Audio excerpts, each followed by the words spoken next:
Listen to part of a lecture in a journalism class. The professor has been discussing newspapers. About 40 years ago, half of all Americans felt they'd be lost without a daily newspaper. But today, only 1 in 10 Americans say they'd be lost without a paper. In fact, today, half of all Americans say they don't need a newspaper at all. And so people in the newspaper industry are trying to figure out how they can get more people reading the newspaper more often. They're trying to crack journalism's riddle for the ages. What makes people read newspapers? Okay, well, let me ask you. As a journalism student, what do you think is the answer to this question? Elizabeth? I would probably try to improve the content of the newspaper. Better content? You mean like well-written editorials and articles?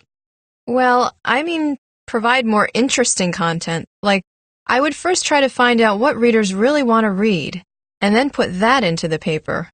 Yes, in fact, not too long ago, there was an extensive study conducted to investigate what draws people to newspapers. They found out that there's a clear, strong link between satisfaction with content and overall readership. Those newspapers that contained what the readers wanted most brought in the most readers. No big surprise there, right? So, what kind of content brings in readers? The study found that people-centered local news ranks at the top of the list. Stories about ordinary people.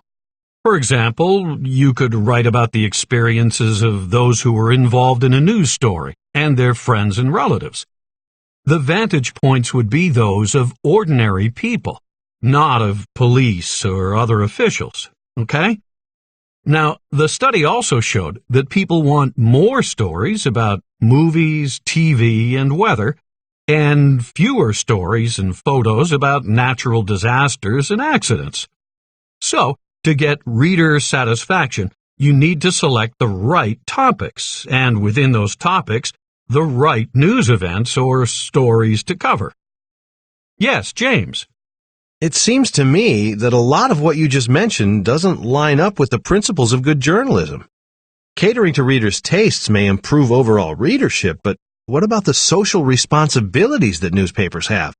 I mean, there are some topics that newspapers need to write about in order to serve the public interest. Those topics may not always be fun and interesting for the average reader, but it's still the newspaper's responsibility to make that information available to the public. That's a good point. You need a good mix of content. You can't just rush towards an attractive topic and forget about the reporting role of newspapers. There's a danger of going soft. Newspapers do have to perform their obligations to citizens. So, what newspapers sometimes do is to combine serious journalism with a reader-friendly presentation. Let me give you an example. When the Justice Department opened an investigation on the local police, some pretty serious stuff that could be boring to some readers. Well, one local newspaper ran a lead story on their front page, but they also simplified the format by including small breakout boxes that presented, in a nutshell, the highlights of the story.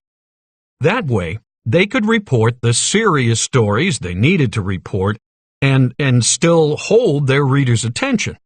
Okay?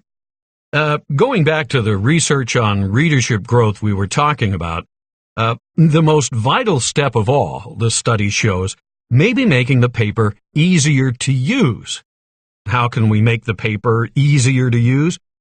Well, it means stories need to include information, such as phone numbers, times, dates, addresses, websites, and the like, so that readers can go and do things based on what they've read.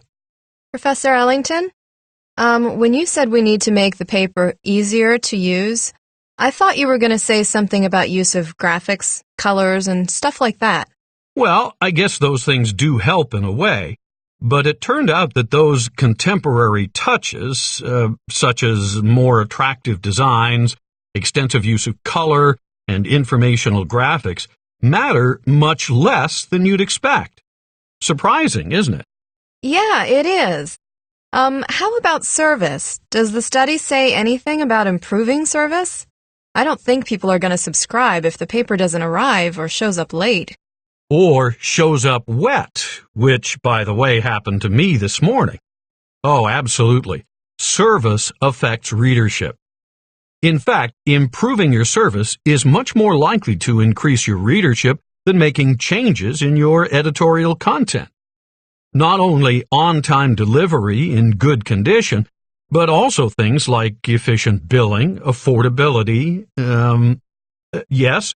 They could also, increase the number of sites where they sell single copies. Certainly, that's one way to improve service.